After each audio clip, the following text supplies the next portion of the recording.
Alright, and we are live. Good evening po sa inyong lahat mga kaguro. And of course, welcome back to Gurong Pinoy. Hello of course sa lahat ng members ng Team Skinner, mga team handa, team ready na po para sa ating nalalapit na battle, and that will be your licensure examination for teachers this September 2023 with only 13 days left. That's right, no? Less than 2 weeks na po. 13 days na lamang po. Meron pa pong mga humahabol, no? Meron pang nagpapa-enroll, nagpapa-member. Ngayon lamang nagpa-member, hopefully kakayanin pa po, no? Kakayanin pa kahit na medyo cramming na po talaga. And so palagi po yung advice natin dito sa Gurong Pinoy, as soon as you can, you have to become a member para po hindi kayo nauubusan ng oras, and of course hindi din kayo nape-pressure, hindi kayo nagka-cram. The more time that you have in your preparation, the better would be your, we all hope, no, the better would be your lab results, okay? But of course, sa mga humahabol pa po, habol na. Hopefully, makatulong pa rin po yung ating final coaching na group. Andyan po ang ating full membership na groups. Andyan din, of course, we also have our classified files. No? So again, tonight we are going to have final coaching day 10. This is the last for our final coaching. We will be talking about Prof Ed pa rin for tonight. Then of course, tomorrow we will continue with our classified files until Friday po yan. No? So from Tuesday until Thursday of this week, makakasama niyo po ako for our classified files discussion. Of course, all exclusive for the members of Team Skinner. And on Friday, of course, that's math with Coach Toto. Okay, so wag pong mawawala, wag pong liliban. Of course, we start our discussion at 7 p.m. No, 7 p.m. always. That's Philippine time. Then, of course, this Saturday and Sunday, you are going to have your classified files, our final recap discussion sa inyo pong mga major ships. And some of you, you've already started. I know sa math po, nagkaroon na sila ng calculator techniques with Coach Toto then last Friday. No? So again, wala pong bibitaw. Malapit na po yung finish line. Ayan na po, tanaw na po natin. No? So I hope 100% we're all ready. We are geared up. We have all the bullets, the ammunitions that we need, not only to pass the LET, but also, of course, to top the LET para, of course, you can get 100,000 pesos if you become top 3 sa September na LET. Top 2 would be receiving 200,000 pesos. And of course, top 1 would receive 300,000 pesos. So, sino kaya yung mapalad na kaguro na makakakamit, no? Makaka 300,000 pesos before December 25, you know, before Christmas and before New Year, may 300,000 pesos. Sana po ikaw na po yun, kaguro. Okay? And of course, if you will be taking naman the LET in March next year, makakasama niyo po kami, ako po, si Coach June at si Coach Toto para sa Team Pavlov. Ongoing na rin po yung ating registration. And of course, your major ship, andyan din po. You can see all the details on your screen right now for our Gen Ed Prof Ed. Our orientation is going to be on November 10th. Mauuna po yung ating online orientation for our major ship, and that would be from October 28th, no? And then October 29 po yung inyong diagnostic test. So again, if you will be taking the LET this March of next year, just send a message through this Facebook page. All right. Now, paki-like, love, and share na po ng ating video. Of course, you can also start a watch party. You can tag your friends. You can also show your support by sending us stars on Facebook and super chat, super stickers naman po sa ating YouTube channel. This is Final Coaching Day 10. We will start after our opening prayer. So samahan niyo po ako, mga kaguro.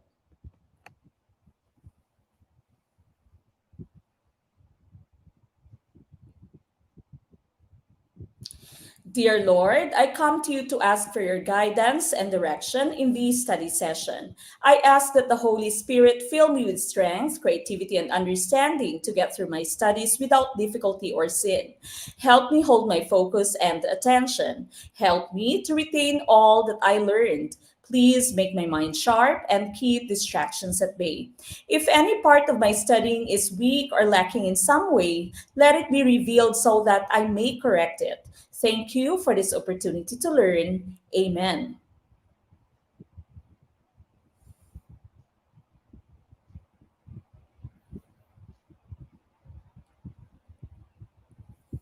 All right, again, this is Final Coaching Day 10. I will give you a minute to please share our video. Share our video po.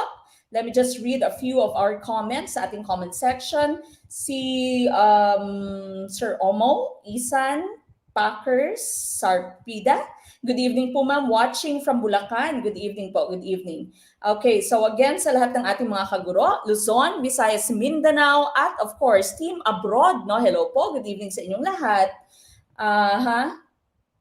Okay, so sabi ni Sir Jason Cardenas, no, hindi na po niya nababasa lahat ng classified files. Okay, kudos sa ating lahat, sabi ni Sir Jason, manifesting all of us will pass the examination this upcoming September 24. Okay, or yes, September 24, no? So meron na din tayong, marami na rin tayong mga classified files. Kanina po, nag-send na tayo ng mga classified files with the items that we saw in the previous LEP. No? So again, if you're a member of Team Skinner, you have access to all those files. You may download, you may print, or kung hindi naman po, pwede din naman basahin nyo na lamang po. Okay? Nakakakaba kasi malapit ng exam. Pero sa tulong ng Gurong Pinoy at sa gabay ng Panginoon, alam ko, papasa ako. Papasa kaming lahat, coming from Ma'am Roslyn Torres, of course. Okay? Of course po. Alright, so again, good evening, good evening. Paki-share na po ng ating video and of course, paki-like na po ng ating video. Si Ma'am Yensel Haralve. Good evening po ma'am, watching from Dapitan City, Zamboanga del Norte. Hello po sa mga taga Mindanao, no? Lalo-lalo na sa ating mga Muslim brothers and sisters at Assalamualaikum po. Good evening to everyone. Malapit na, kabado na si Ma'am Leia Lee Talanya. Good evening po. Again, paki-share na po ng ating video. Maraming salamat Ma'am Cherry Vitudio for tagging your friends. Ganon din si Ma'am Jeline Hinong. Okay, all right. This is final coaching again, day 10, the last for our Team Skinner's final coaching.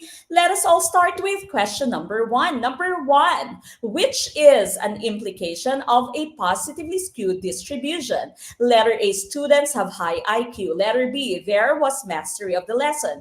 Letter C, teaching was effective. Or letter D, teaching was not effective. What do you think is the right choice for question number 1? Tumpak kaya for question number 1? Or ligwalkers kaya for question number 1? I know Team Skinner medyo expert na sa lahat ng ating mga items, no? Very gamay na, no? Gamay na ng ating Team Skinner, lahat ng ating mga items. Okay, number 1, I see letter D. Going back to the question that we have here, the question is asking, ano yung implication kapag yung inyong score distribution is positively skewed. No? So sabi ng letter A, students have high IQ, there was mastery of the lesson, or letter C, teaching was effective, or sabi ng letter D, teaching was not effective. Meron ako nakitang comment kanina, add 1 out, no? So sabi dito, high IQ, my mastery, teaching was effective. The only choice that you have here, which is negative of course, is letter D, and that is tumpak. No? So letter D, congratulations sa mga nakakuha ng tumpak the choice.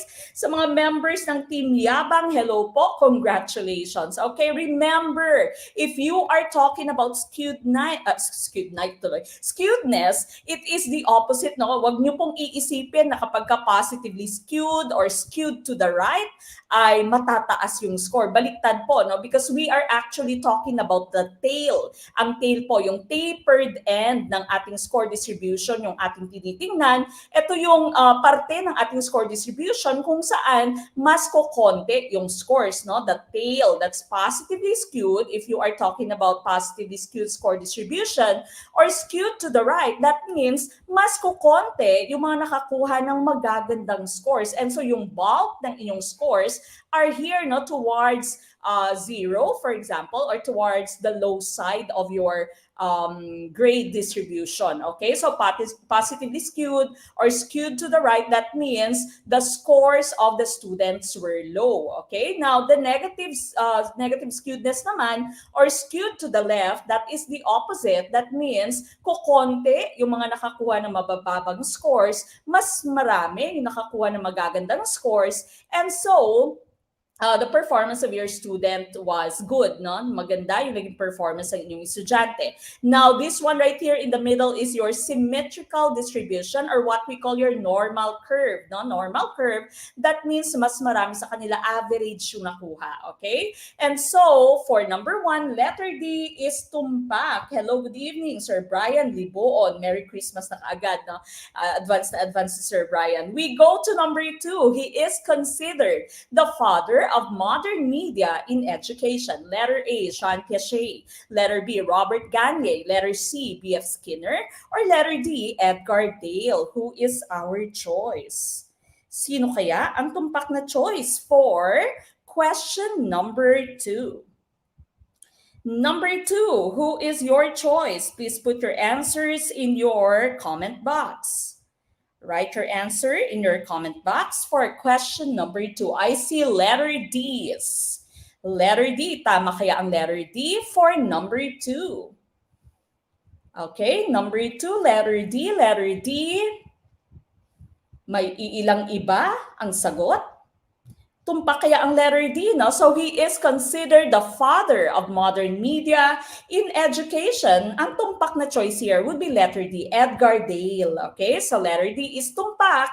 Congratulations sa mga nakakuha po ng ating tumpak na choice. Remember, Edgar Dale was the one who gave us the cone of experience, no? So ito po, cone of experience, cone of learning according to Edgar Dale. So sabi niya, you can only remember 10% of what you have read. So kung nagbabasa ka lamang, kunwari may nagpasa lamang sa iyo ng mga files for the LET, no, you can only remember 10% of what you have read.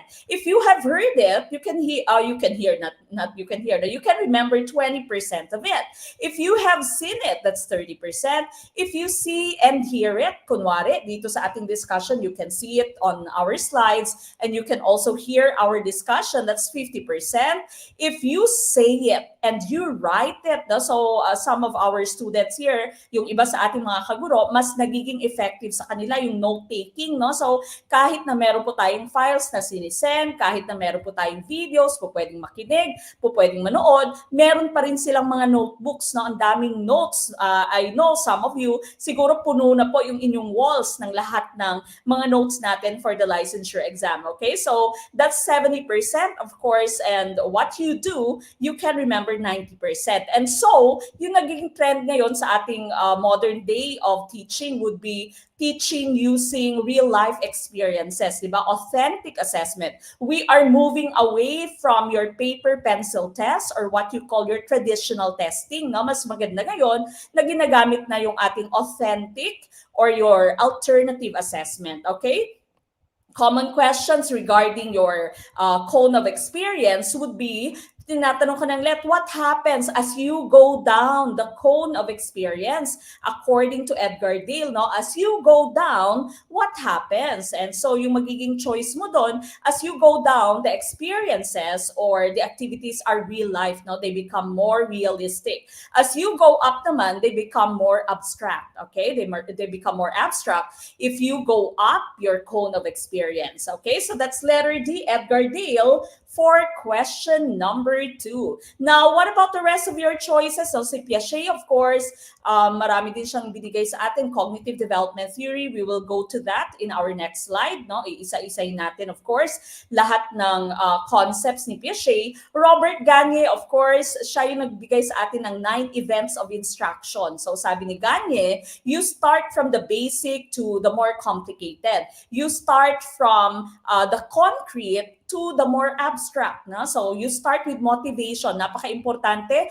that the students are ready to learn. Dapat you follow the 9 events of instruction. Diba? So you follow that. You start with motivation. Dapat ready yung bata. Hindi po pwedeng diretso ka sa inyong presentation na walang readiness yung bata. B.F. Skinner, as members of Team Skinner, dapat alam nyo po, B.F. Skinner, of course, gave us operant conditioning. No? So B.F. Skinner's operant conditioning theory, reward and punishment.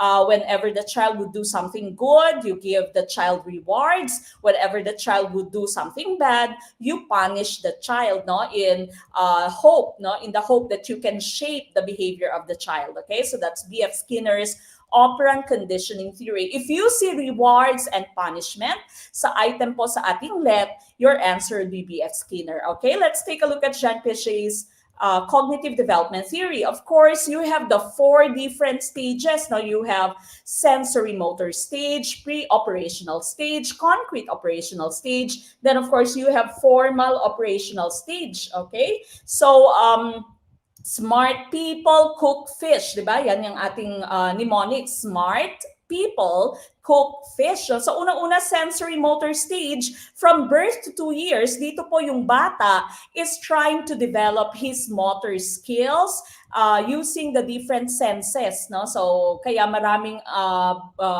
burloloy sa crib ng ating bata, di ba? Meron tayong mga tinatawag na mobile, yung mga nakakabit, yung mga nakahang sa cribs ng ating mga anak, no? Because the child should be in an environment na rich sa sensory impressions, di ba? So dapat may mga rattles ka, different colors, different shapes, different sounds, dahil your child is learning through the different senses. Okay? Now, ang pinaka-milestone po sa ating sensory motor stage here would be object permanence, no? So alam na ng bata na kahit na nilagyan mo ng kumot yung bola, andyan pa rin yung bola sa ilalim ng kumot, no? That's object permanence, no? So before or prior to the child having object permanence, na-enjoy ng bata yung game na peekaboo, di ba? Yung peekaboo. Kasi every time you would close or cover something, the child would forget about it, no? Prior to set to object permanence. No?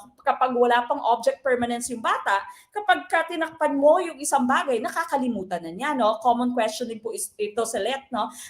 Out of sight, out of mind yung sinasabi, no? If the child exhibits out of sight, out of mind, that means kapag hindi niya nakikita, hindi niya naaalala, anong stage sa cognitive development theory ni Piaget yung bata. And so your answer there would be your sensory motor stage. Of course, another hallmark of your sensory motor stage is stranger anxiety. Takot yung bata sa mga strangers. Kapag hindi niya kakilala, yung kukuha sa kanya, kakarga sa kanya, iiyak yung bata. No? So hindi po dahil hindi nyo palaging nilalabas yung bata, hindi dahil kulang sa social exposure yung bata, kundi dahil, according to Jean Piaget, it is normal, no, for a child during that stage to have stranger anxiety. Now, we go to the next stage, which is pre-operational stage. Now, ang pinaka-hallmark na characteristic ng bata dito would be egocentrism, di ba? When you say egocentrism, selfishness. Akala ng bata, kung ano yung nakikita niya, ano yung nararamdaman niya, yun din yung nakikita at nararamdaman ng ibang tao. That's selfishness. Common questions in the LET. Pumunta kayo sa isang restaurant. This restaurant, you always frequent, no? This restaurant. Tapos tinanong yung bata, anong gusto mong kainin? Sabi ng bata, yung kinain ko kahapon or yung kinain ko last week. So akala ng bata, kung ano yung naaalala niya, naaalala din natin. Kung ano yung nararamdaman niya, nararamdaman din natin. That's pre-operational, that's egocentrism. Okay? Egocentrism po yan. Alright, so that's pre-operational stage, egocentrism. Ang anak mo dito, wala din siyang tinatawag na conservation, di ba?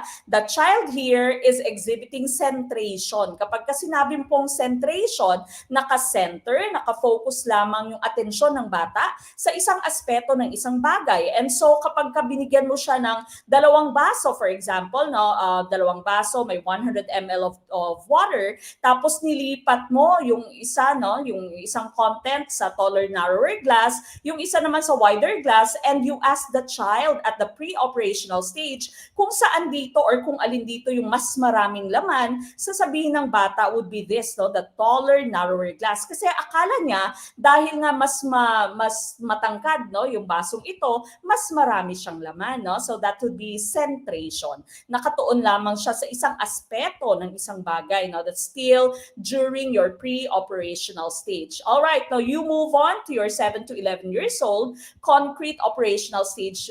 This one is concrete operational. Kahit papaano, meron ng logic yung bata dito, but we call this concrete operational because the child here is doing logic with the use of concrete things or concrete objects. Okay, so hindi pa siya nakakapag-abstraction, no? Hindi pa niya kaya yung hypothetical hypothetical thinking, no? Nakikita lamang niya yung bagay whenever your child needs to do logic, dapat gagamit ka ng concrete objects, yung mga nakikita niyang bagay. No? So here, meron na siyang conservation. Yung wala kanina sa ating pre-operational stage, no? Meron na sa ating concrete operational. So that's conservation. Alam niya, kahit nilipat mo siya into the taller, narrower glass, ganun pa rin yung amount, no? Or we sometimes would call this process decentration. Hindi na siya centered sa isang aspeto ng bagay. Along with that, you also have seriation. When you say seriation, ang bata po nakakapag-form na ng series. Okay? Yung anak mo nakakapag-form na ng series, nakakapag-arrange na ng objects from smallest to biggest, from shortest to longest. No? That's still part of your concrete operational. Meron na din siyang reversibility. Pag sinabi mong reversibility, nakakapag-subtract na yung anak mo. Alam na niya that subtraction is the opposite of addition. Okay? So that's reversibility. Kahit na yung clay ay ginawa mong flat, alam ng anak mo na po pwede niya ibalik sa bolang form, no? Sa circular form. Okay? So that's reversibility. Again, the child here can already perform logical thinking, but still with the use of concrete objects. And of course, the last stage is formal operational. Dito, hypothetical thinking na abstraction na kayang-kaya na ng bata. Okay? So, even if you give the child some hypothetical situations, nakakasagot na yung bata. Alright? So, these are the different stages according to Jean Piaget's cognitive development theory. Sana po klaro na tayo sa cognitive development theory. Huwag po magtitake ng let kung hindi pa po ito klaro sa atin. No? Lahat po ito paborito ng inyong licensure exam for teachers. Okay, we go to these are still parts of the concepts of Jean Piaget.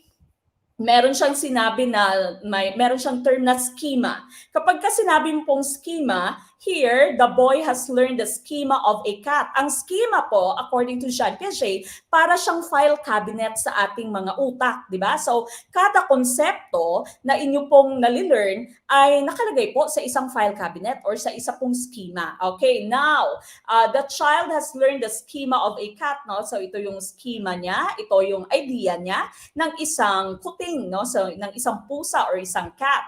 Now, when the boy saw a cub, for example, no, your cub of course is here, no? Pinakita, small tiger, no? Boy saw a cub and called it a cat. The sister said, no, it is a cub. No? So hindi siya cat, although technically, if you are going to go technical, and if you think of science, di ba, mag-cousins yung inyong tigers, cats, lions, etc. No? But here, of course, hindi parehas yung inyong pusa sa inyong tigre, okay? Pero tinawag pa rin niyang cat. And so, if the child still has the same schema, notice the two S's that we have here, the same schema, hindi nagbago ang schema ng bata, we call this process assimilation, okay? That's assimilation. Now, when the child has already recognized or the child has already learned na, hindi pala to cat, no? Hindi siya pusa, ito ay isang tigre or it is a cub, the child's schema has changed. A change in schema is termed accommodation. Okay, so this time, accommodation po yan. Very common item sa LET, no? So, you have to know the difference between assimilation and accommodation. Assimilation, the same schema. Accommodation is the change in schema. There is another term which is equilibration. Ang equilibration naman po would be the balance between your assimilation and accommodation. Okay, so sana klaro, assimilation, the same schema, accommodation, change in schema. Okay, we move on with question number 3. The teacher begins to use technology tools to deliver curriculum content to the system. Letter A, transformation. Letter B, adoption. Letter C, active. Or letter D, entry. Ito yung mga questions na nagpayanig sa licensure exam for teachers noong 2019. No? Nung unang-unang lumabas yung mga items na to in September 2019, medyo nagulantang yung lahat. No? These are all part of your technology integration matrix. And dapat po, memoryado nyo na to. No? What's the difference between entry, active, adoption, transformation, etc. Okay? What is your choice? Number 3. Number 3, ano po yung ating tumpak na choice? Again, please do share our video. Maraming salamat to all 2,255 viewers that we have tonight. Good evening po. Sana po lahat tayo ay makapasa, no? Lahat po kayo makapasa sa inyong licensure exam for teachers. Okay, I see letter D's entry. Letter D entry, 2,319, 323. Good evening po. Okay, letter D entry for number 3. The teacher begins to use technology tools to deliver curriculum content to the system. Your hint would be the term begins. Begins. Okay, ngayon pa lamang gumamit ng technology ang guro. And so, ang tumpak na choice here would be letter D entry. Okay, so letter D entry is tumpak for question number 3. Now, we have video on this no, sa ating YouTube channel. Remember, you have to do movie marathon dyan po sa ating YouTube channel. YouTube channel is also Gurong Pinoy. There's so many videos there. At palagi ko pong sinasabing advice po ng ating mga top-notchers, watch at least 3 videos of Gurong Pinoy every day, no, para hindi lamang papasa, magtatap din, of course, sa ating licensure exam for teachers. No? So, meron po tayong technology integration matrix sa ating YouTube channel with free quiz at the end. So sana po napanood nyo na po ito para po wag nang mahirapan once you see all these items here. Now, so levels of technology integration, you have 5 different levels here. Entry, adoption, adaptation, infusion, and transformation. Ang entry po would be this, no? So ang teacher ay nag-learn pa lamang or nag-umpisa pa lamang gamitin ang technology sa kanyang pagtuturo. Now, when the teacher begins to use technology tools,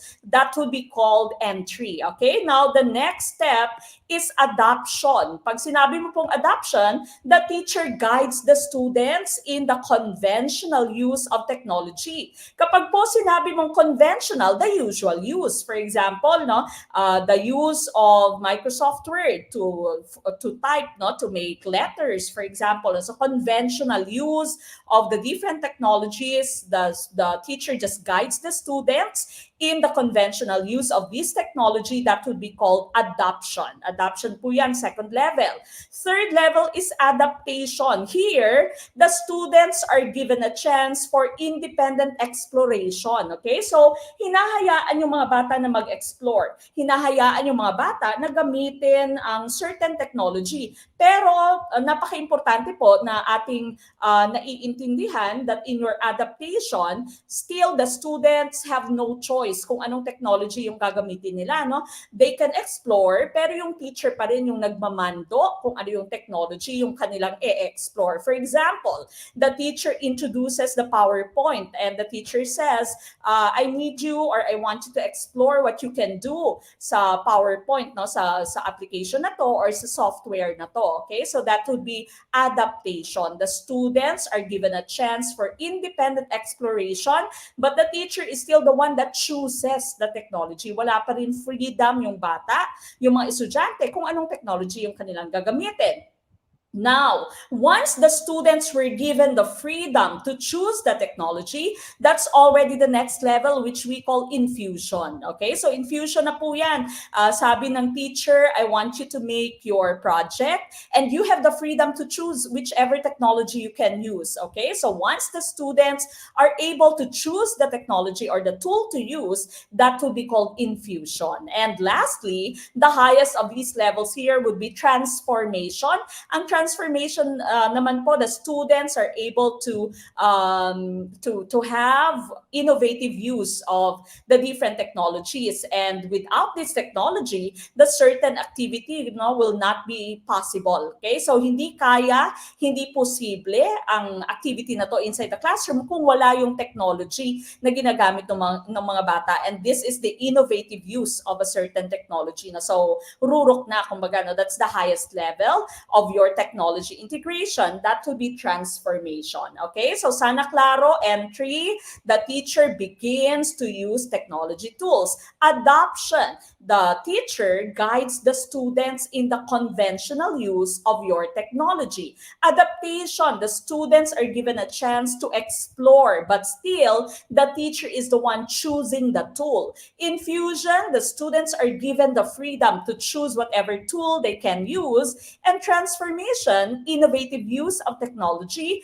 Without a certain technology, the activity in the classroom will not be possible. Okay, so these are the 5 different levels of technology integration. Again, go to our YouTube channel later and watch this video. Okay, so number 3, letter D, ang ating tumpak na choice. We go to number 4. Of the following, what is a good example of learning to do activity in teaching and learning? Letter A, self-assessment of learning a module. Letter B, lecture on the topic of patriots. Letter C, demonstration of baking skills. Or letter D, monitoring of learning drills. What's your choice? This is pertaining to your 4 pillars of education. Meron din po tayong video, no? Nandiyan din po sa ating YouTube channel ang ating video on the 4 pillars of education. Sana po napanood na po ninyo.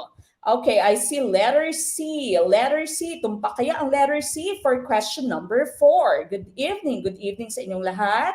Number 4, I see letter C.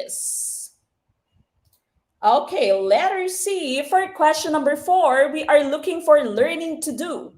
Learning to do. And so, ang tumpak na choice here would be letter C, demonstration of baking skills. Tama for question number 4. You remember we have 4 different pillars of learning. No? So 4 pillars of learning. You have learning to live together, learning to be, learning to do, and learning to know. Ito yung hinahanap natin kanina, di ba? Learning to know. Let's go to that later. No? Unahin natin ang learning to live together. So dito, this includes the development of social skills and values and an appreciation of the diversity of the world. So kumbaga, kaya mong makatrabaho kahit sino, kahit na iba yung inyong barangay captain, no? Usong-uso ngayon, no? Napapanahon yung ating barangay elections. Iba yung sinusuportahan yung barangay captain, iba yung sinusuportahan yung barangay captain, but still, you are able to tolerate your political differences and you're able to live together. No? You appreciate someone kahit na iba-iba yung inyong paniniwala, kahit na iba-iba yung inyong estilo. No? Hindi ka nakikipag-away, hindi ka nakikipagbasag ulo. No? So that's learning to live together in peace and harmony. Meron pa nga ganyan, no? Meron pa siyang karugtong. All right? So being able to work with other people, being able to be tolerant, kahit na iba-iba po yung ating values, iba-iba po yung ating paniniwala. Learning to be, ability to personally develop and creatively contribute independently. When you say learning to be, usually we'd say this is becoming the best version of yourself. Okay? So becoming the best version of yourself. Kung inaakala mo or kung feeling mo, meron ka pang magagawa, meron ka pang ipupush, no? So becoming the best version. Kumbaga, hindi lamang 2.0, kundi 4.0, maaring 5.0 pa, no? So yourself 5.0, that's learning to be, becoming the best version of yourself. Your ability to personally develop, very important for us as teachers, that we continue growing, because of course naniniwala tayo that learning is a lifelong process. Okay, so learning to be, that's becoming the best version of yourself. Learning to do, ito po yung ating hinahanap kanina. So these are pertaining, or this is pertaining to the skills, no? So ability to develop skills, solve problems, and application of knowledge. Okay, so meron kang skills, you are competent, you have the ability, no? You are able to solve problems, you can apply what you have learned. Hindi po pwedeng meron kang na-learn pero hindi mo na-apply, no? Na-learn mo to from Gurong Pinoy, once you go and get your licensure exam for teachers, na blanco ka, di ba? So hindi po pwede. You have to have the test-taking skills. You should be able to apply what you have learned. No? So that's learning to do. And of course, learning to know, this is pertaining to your mental capacity. Okay, so ability to concentrate, storage of information, thinking, and developing knowledge. No? It's all in the brain. So kumbaga, pinapakita ng ating 4 pillars of learning is holistic education, di ba? Holistic development of an individual. Hindi sapat na marami kang alam. Dapat marami ka ding skills, di ba? So hindi sapat na utak lamang lahat. Dapat meron ka ding skills, marunong kang gumawa, may manual dexterity ka, no? So you are flexible. Dapat you should be able to be open to criticisms, and you are open that you can still learn, no? That you're not perfect. Marami ka pa rin dapat i-learn, no? That's learning to be, and you should be able to work with other people, no? You should become a team person, okay? So dapat team player ka, hindi po pwedeng ikaw lamang mag-isa always, 'di ba? Marami tayong kakilala, masyadong matalino, but that person cannot work with other people, or that person does not have the heart, no? Or medyo hindi mo siya makausap dahil parang weirdo, no? Iba yung kanyang sagot sa inyong mga tanong, okay? So as parents and as teachers, very important that we develop and we teach our students holistically, okay? So hindi lamang all the brain, you should also work with their hands, you should also work with their hearts, no? So that they can become the best versions of yourself. Now, meron pa po tayong 5th pillar of learning, which is learning to transform, no? Wala po siya dito dahil yung 5th pillar of learning po natin, as I've mentioned, learning to transform, it does not pertain to the student or to the person, but it pertains to the curriculum, okay? So pag sinabi mong learning to transform, the curriculum should be able to transform as needed, no? So kaya nung nag-pandemic, we shifted to online learning, to online teaching, to modular teaching. So the curriculum should be able to transform according to the needs and the demands of our society. Okay, so that's the 5th pillar of learning. All right, so sana po, klaro na itong lahat. We go to question number 5. In the levels of proficiency, 79 belongs to blank. Letter A, beginning. Letter B, advanced. Letter C, approaching. Or letter D, developing. What's your choice? Number 5.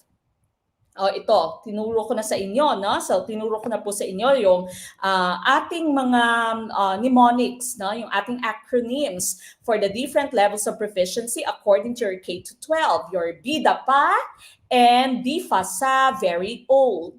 Diba? So, sana po naalala, especially ng ating Team Skinner members. All right, letter D for number 5, developing. Tumpak kaya ang developing? We are looking at the score of 79. Okay, so here, nakikita nyo, wala po tayong yung S, no? Wala tayong letter S. And so we cannot use DIFASA, very old, no? What we can use here would be BIDAPA. BIDAPA, our mnemonics, BIDAPA. Okay, so 79, remember the different ranges of scores. But of course, letter D po is tumpak. For number 5, congratulations. Our ranges of scores from 74 and below, of course, yan po ay did not meet expectations or bagsak, di ba? So, bagsak siya, no? Hindi pumasa. All right, 75 to 79, then you have 80 to 84, 85 to 89, and 90 to 100 as the highest. Okay, so as I've mentioned, meron po tayong dalawang mnemonics here. Since wala tayong letter S, no, walang satisfactory dyan, the mnemonic that we are going to use would be BIDAPA. No? BIDAPA would stand for beginning, developing, then you have approaching, no, approaching proficiency, proficient, and advanced. Okay, so approaching proficiency, proficient, and advanced. And here, we can see that 79 is part, no, parte siya ng ating second range. And so, second level, yung ating tinitingnan, that to be letter D, which is developing. Kaya letter D po ang ating tumpak na choice dito. If we have satisfactory here, or different levels naman sa isa nating mnemonic could be did not meet expectations, fairly satisfactory. If ganito po yung choices ninyo, your answer should have been fairly satisfactory, di ba? Fairly satisfactory. Then you have 80 to 84 satisfactory, 85 to 89 is very satisfactory, and 90 to 100 is outstanding. Okay? So outstanding naman imbis na advanced. All right? So sana po alam na ito. Lumalabas po po sa let yan, hindi po mawawala yung different levels of proficiency. These terms, you might see these terms or you might see di fa sa very old. Okay? So sana alam na natin, no? Familiar na sa atin, na memoryado na natin. Alright? So number 5, letter D, ang tumpak na choice. Number 6, how many learning areas graded as did not meet expectations will mean retention in the same grade level for grades 1 to 10. Letter A, 3 or more. Letter B, 2. Letter C, 1 or 2. Or letter D, 1. What's our choice? Number 6. Number 6, ano po ang inyong choice? I see letter A's. Hi, good evening, Ma'am Mek. Apo po ako ni Brunner. Sabi ni Sir Vien Arduin Jimenez. Hello po, good evening. I miss your voice, Ma'am Mek. Love you. I love you too, Ma'am Marie Chris Ondangan. Of course, isa na sa ating mga LPTs. Hello po. Hello, Ma'am Mek. Sabi ni Ma'am Rhea Gabrilios. Isa din sa ating mga LPTs from Team Piaget. Good evening po, Ma'am Rhea. Okay, letter A. Ma'am Apple Alonso, good evening po. All right, letter A for question number 6. No? So yung ating questions dito, ilan dapat yung grade mo na did not meet expectations para ma-retain, no? Para hindi maka-move sa next grade level. And so the correct choice here would be letter A, 3 or more. Now, ano po yung mangyayari kapag ka less than 3? Kapag ka 1 or 2? Kapag ka 1 or 2 yung did not meet expectations, what's the next step? Okay? Kung hindi siya mariretain, what happens? Kapag ka isa or dalawa lamang po yung ating did not meet expectations. Ayan, sabi ni Sir J. Ayan Meneses, remedial. No? So remedial, magre-remedial po yung bata. Kapag ka naipasa yung remedial, the child can now be can now be moved, no, to the next level. Okay? So, pero kapag ka tatlo or more than tatlo did not meet expectations na grades ng bata, the child would be retained in the same grade level, no? So medyo masaklap, all right? So number 6, letter A, ang ating tumpak na choice. We go to number 7, the teacher directs students in conventional and procedural use of technology tool. Ayan, napag-usapan natin kanina. Your hint would be the term conventional, the usual. Procedural use of technology tool. Letter A, entry. Letter B, adoption. Letter C, infusion. Or letter D, constructive. Okay, ano nga yung ating hinahanap for number 7? Number 7. So again, if you are a member of Team Skinner, dire-diretso po yung ating panunood. Hindi po napuputol yung ating video sa Team Skinner. And of course, you have the access sa ating online quiz and sa ating PDF files after this. Okay? So kapag ka ikaw naman po ay member ng ating Team Facebook at Team YouTube, no? So preview lamang po yung ating nakikita. Enjoy the full video and download our material. Sabi nga, join Team Skinner by sending a message to Gurong Pinoy's Facebook page. This is the Facebook page, no? And of course, we have Team Pavlov for March LET 2024, okay? All right, number 7, letter B, and that would be tumpak. Now remember, entry. Unang-una, the teacher just begins to use the technology. Adoption, the teacher directs the students in the conventional use of technology. Next step is adaptation. The students are given a chance to explore a technology, pero yung teacher pa rin yung nagsasabi kung ano yung technology yung pwede nilang i-explore. Now, next would be infusion. Infusion po, the students are given the freedom to choose the technology that they can use. And of course, the last one would be transformation, the innovative use of technology, and without the technology, the class activity would be impossible. Okay, so those are the different levels of our technology integration. All right, so letter B, tumpak. for number 7. Magaling, magaling, yayabang. We go to number 8. Number 8, no? Among thinking skills, complex cognitive means ability blank. Letter A, to integrate varied information. Letter B, to maintain distinctions. Letter C, to break down varied information. Or letter D, to identify and place ideas into categories. Ito yung medyo nakita kong maraming naligwak, no? Medyo hindi nagkakasundo ang taong bayan sa item na to, no? Siguro medyo bago sa paningin yung item na to. We are talking about complex cognitive abilities, complex cognitive thinking skills, no? So, ano kaya ang ating hinahanap? Okay, what is our choice for question number 8? Tama kaya yung hula mo sa number 8? Gumana kaya? Effective kaya ang pagiging Madam Auring mo? Or naligwak kaya yung inyong ini, mini, mini, mo for number 8? Okay, what do you think is the right choice? I see a lot of letter A's. Sabi ni Sir Jess Tommy Bastes Salinas, kakamiss mag-review dito, Mamek. Hello po, good evening. Our LPTs, no? Mga previous students natin, good evening po. Ayan, tanggap ko na, Coach Mek. Naligwak ka po for question number 8. Tingnan natin, baka naman po tumama yung inyong hula. Sabi ni Facebook user, mga babae yan, complex cognitive kapag nag-iisip. May hugot si Sir. Okay, what do you think is the tumpak na choice for question number 8? Now, among thinking skills, complex cognitive means ability.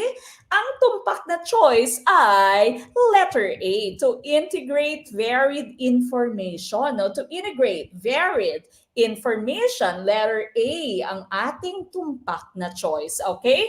Let's take a look at your slide. Tumama, no? Mukhang tumama. Yung iba naman mukhang naligwak.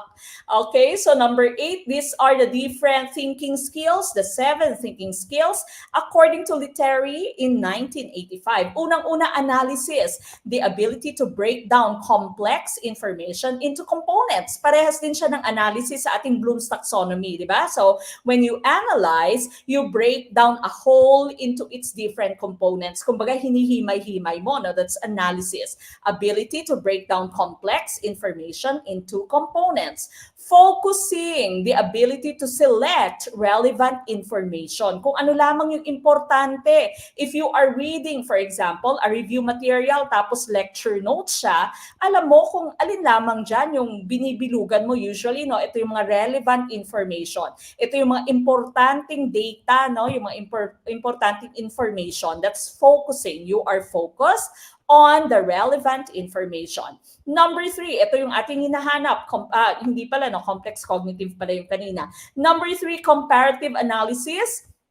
You select from several options, from several alternatives. You compare information and you make proper choices. Aba, ang comparative analysis parang love life mo. Kapag ka marami kang manliligaw, di ba? You select from several alternatives.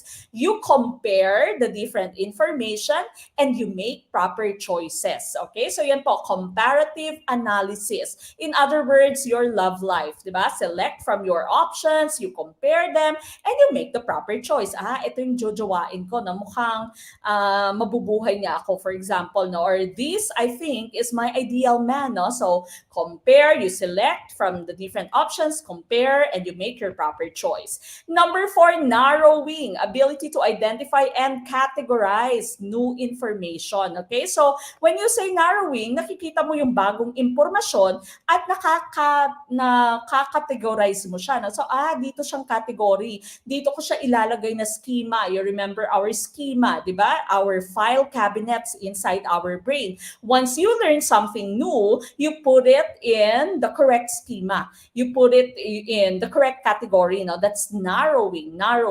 Next one, complex cognitive. Ito yung hinahanap natin. Ability to integrate complex information into existing cognitive structure. So, ayan na, no? So, kumbaga, narrowing mo at complex cognitive, magkarugtong, no? So, ito, nakita mo, ay bagong impormasyon to. Siguro kailangan ko siyang ilagay dito sa schemang ito. No? So once you have placed it in that schema, you place it in your existing cognitive structures, yung tinatawag na nating schema, you place it in your long-term memory. That action now is part of your complex cognitive thinking skill. Okay? So complex cognitive na po yan.